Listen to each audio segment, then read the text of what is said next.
दूर दूर तक फैली हुई नीले रंग की पानी की ये दुनिया अपने लहरों पर बल खाती हुई शोर और शांति को अपने ऊपर लादे एक साथ बहती रहती है, जिनमें बहुतेरे जीवों और पेड़ पौधों की बसी बसाई दुनिया है, तो जिसमें दुनिया भर की नदियों का समागम भी, जिसकी सार्थकता इतनी है कि आज हम अपने जीवन के लिए सबसे ज्यादा जरूरी नमक को इन्हीं समुद्रों से निकालते हैं।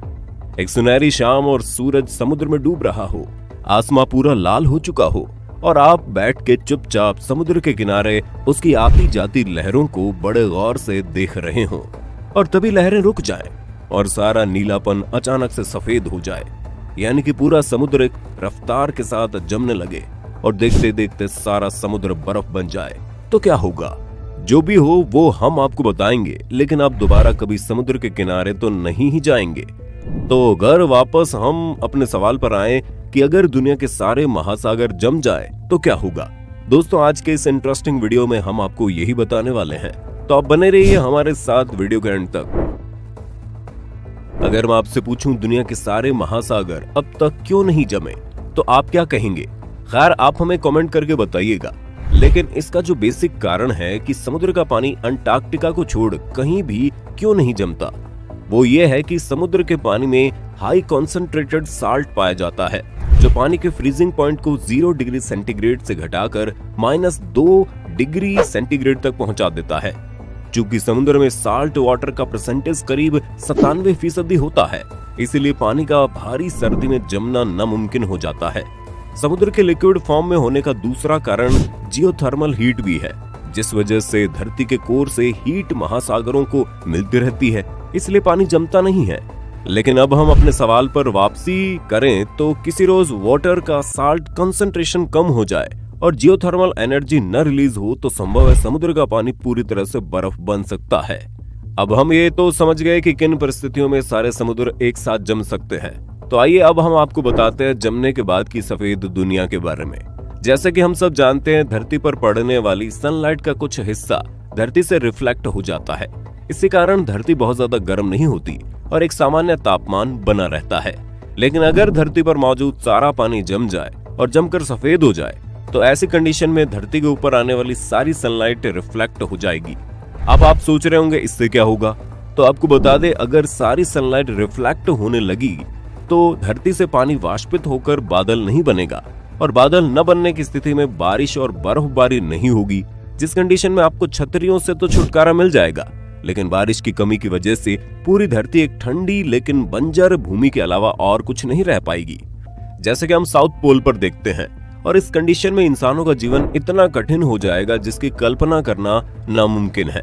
समुद्र की बात करें तो इस धरती की 80% बायोडायवर्सिटी समुद्र में ही पाई जाती है, जिस कारण समुद्र हमेशा से ही मनुष्यों और बाकी के जीवों के लिए एक निर्भरता का साधन रहा है।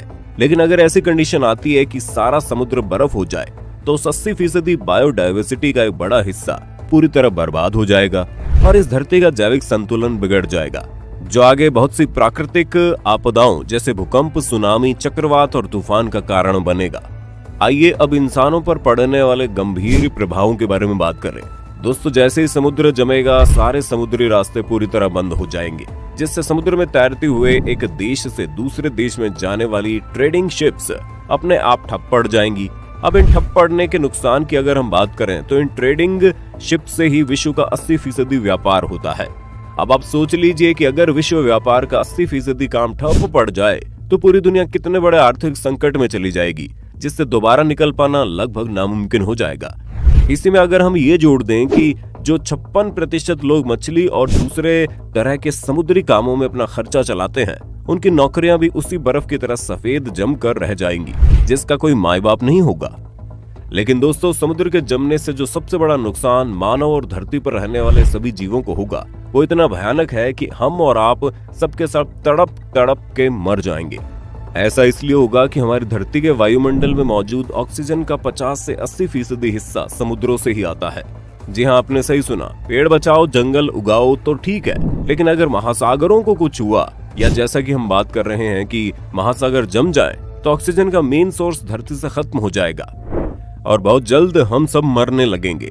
क्योंकि बर्फ जमने के बाद समुद्र के अंदर के पेड़ पौधे और बैक्टीरिया तक सूरज की रोशनी नहीं पहुंचेगी और वो फोटोसिंथेसिस नहीं कर पाएंगे, जिससे कि ऑक्सीजन रिलीज ही नहीं होगी और पूरे वायुमंडल से ऑक्सीजन खत्म होने लगेगी। इसके अलावा जो इफेक्ट देखने को मिलेगा वो भी काफी घातक साबित हो सकता है, क्योंकि अगर समुद्र जम जाते हैं तो उसमें सम्माहित होने वाली नदियों का पानी कहां जाएगा, इसका किसी को कुछ पता नहीं। लेकिन जो अंदेशा लगाया जा रहा है, ऐसा होने से नदियों के पानी का जल स्तर अपने आप बढ़ जाएगा और हर समय उसमें बाढ़ आती रहेगी, जिससे बचने के लिए फिर कितने भी बड़े डैम बना लिए जाएं, बाढ़ सबको अपनी चपेट में ले ही लेगी और आसपास के इलाके सिर्फ नदी के पानी से अपनी जान ही बचाते फिरेंगे।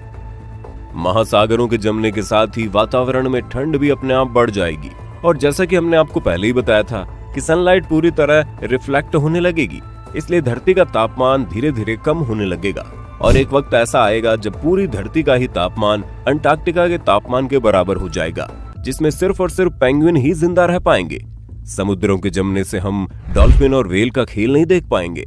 शार्क की डरावनी कहानियों से लेकर ऑक्टोपस के दिमाग की कहानियां भी हम तक नहीं पहुंचेंगी। इसी के साथ कितने सारे समुद्री खेलों से इंसान वंचित रह जाएगा।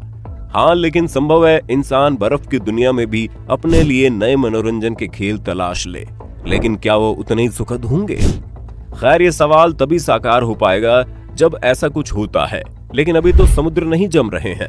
लेकिन दोस्तों, हमारे द्वारा फैलाई जाने वाली गंदगियों से समुद्र प्रदूषित जरूर हो रहा है, जिससे कि संभव है उसके भीतर पलने वाली इतनी बड़ी जैविक दुनिया बर्बाद हो जाए, जो हम इंसानों के लिए बहुत घातक साबित होगी। इसलिए जरूरी है हम अपने महासागरों की उपयोगिता को समझें।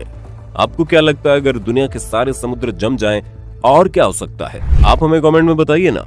अगर आज की वीडियो पसंद आई हो तो इसे लाइक करने के साथ साथ अपने दोस्तों और रिश्तेदारों से शेयर कर देना।